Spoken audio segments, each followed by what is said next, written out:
जहाँ हम सभी अपने आप को एक धर्म एक जाति से उठकर देश के लिए सबसे बड़ा मानते हैं। सबसे बड़ा हमारा है तिरंगा।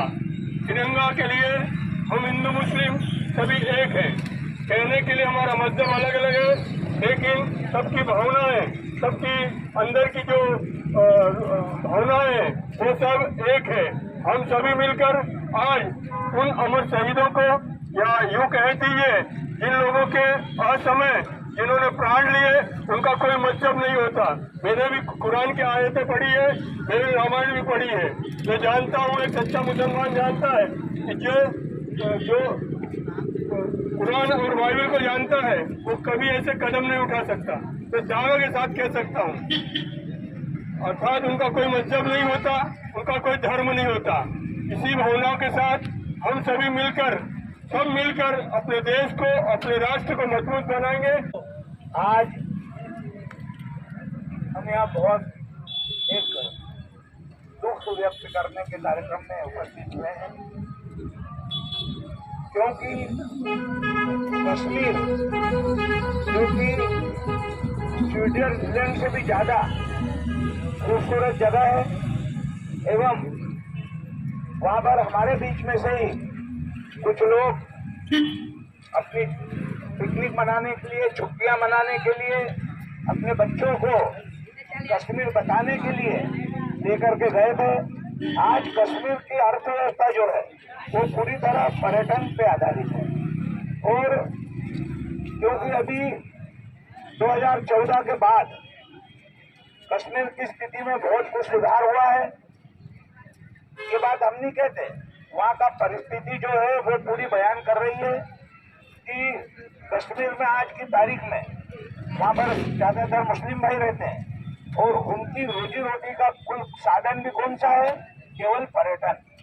और वो पर्यटन के कारण वहाँ पर एक अच्छा पर्यटन उद्योग चलने लगा, सबको रोजी रोटी मिलने लगी।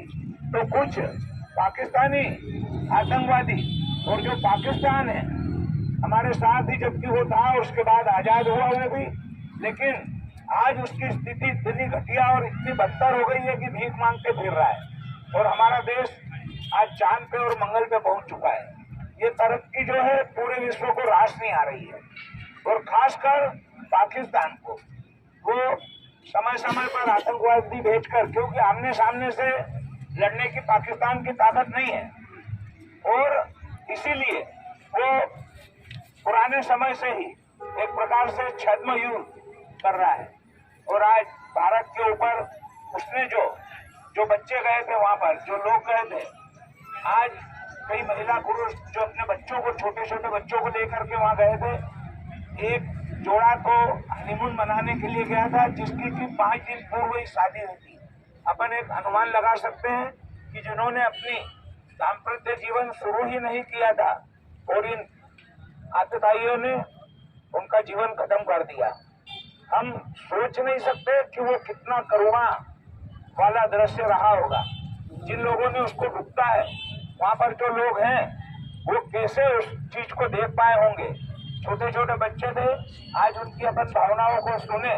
जब वीडियो में वो चीजें आती है तो एक अंदर से इतनी आग पैदा होती है कि हम क्या कर सकते हैं यहाँ पर। लेकिन हम तो यही प्रधानमंत्री जी से, गृह मंत्री जी से, रक्षा मंत्री जी से निवेदन करेंगे कि अब बहुत हो गया है, पाकिस्तान को उसी के घर में घुस के मारना पड़ेगा। अब बहुत हो गया, हम श्रद्धांजलि दे रहे हैं, ये इससे कुछ भी नहीं होगा। यहाँ श्रद्धांजलि दे देंगे, इससे कुछ भी नहीं होता। हम मोमबत्तियां जलाते रहेंगे, वो हम लोगों को जलाते रहेंगे। इस प्रकार को उसको उसी की भाषा में जवाब देना पड़ेगा, और हमारी सेना सक्षम है और दे भी रही है। आज यदि हम 5वीं विश्व की बड़ी महाशक्ति हैं, तो वो दुनिया को भी बताना चाहिए कि अगर भारत के ऊपर कोई आंख उठाएगा तो उसको नेस्तनाबूद कर दिया जाएगा। और पूरा देश आज, वो चाहे भारतीय जनता पार्टी, कांग्रेस, अन्य पार्टियां भी अभी पूरी तरह से सरकार के साथ में है।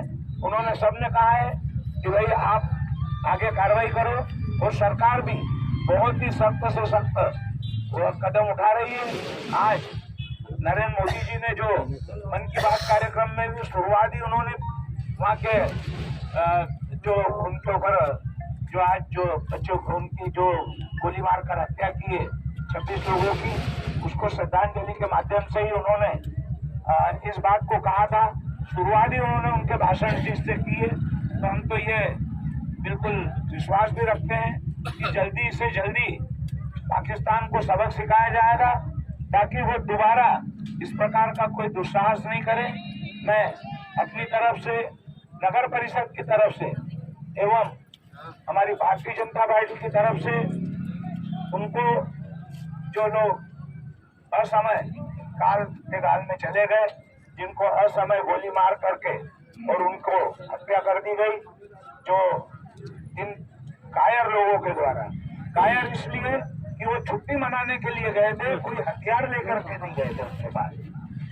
सामने आमने की लड़ाई हो एक अलग बात होती है, क्योंकि अगर वो एक मारेगा तो सामने वाला कम से कम उसको वापस में एक आध चाटा तो जरूर लगाएगा। लेकिन जो बिल्कुल निहत्ते अपने बच्चों के साथ खुशियां मना रहे हैं और एकाएक आ करके और उनको गोलियां मार देना, ये कायरता ही है। कोई भी धर्म ये नहीं कहता इस प्रकार से करने का। इसलिए हम सभी जो आज यहाँ एकत्रित हो करके और अपने पूरे नगर की तरफ से वो मृतात्माओं को अपन श्रद्धांजलि अर्पित कर रहे हैं। परमपिता परमेश्वर से हम सभी प्रार्थना करें कि ये प्रभु, ये जो इस प्रकार से जो हत्याकांड हुआ है, हम उसकी निंदा करते हुए और उनको अपनी विनम्र श्रद्धांजलि अर्पित करते हैं। साथ ही भारत सरकार से यह अपील करते हैं कि जितनी भी जल्दी हो, सब लोगों के मन में बहुत गुस्सा है, जितनी जल्दी हो पाकिस्तान का नाम मिटाएं। धन्यवाद। जय हिंद, जय भारत।